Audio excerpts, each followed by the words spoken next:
In today's video, I'm going to teach you how to remove and edit middle footage in CapCut.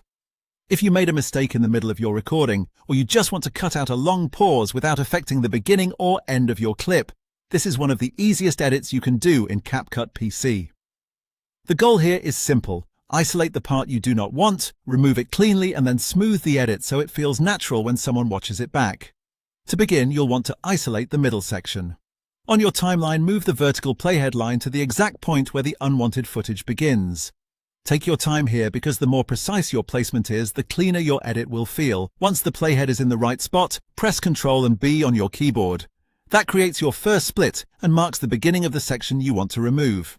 Next, move the playhead forward to the point where the unwanted footage ends. This could be after a mistake, a pause, or any section you no longer need. When you reach that endpoint, press Ctrl and B again.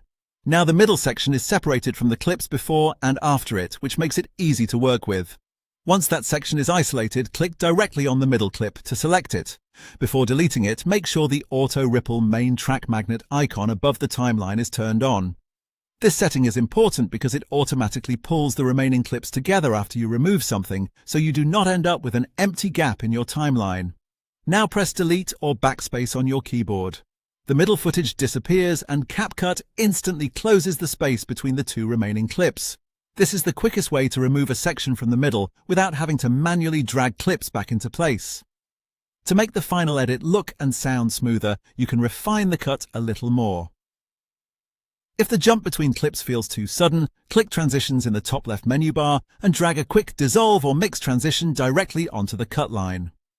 Keep it subtle so the edit stays clean. You can also use the audio fade sliders in the top right panel to soften any pops, clicks, or abrupt changes in speech. That's it. You've successfully removed and edited middle footage in CapCut, and your timeline should now look much cleaner and more polished.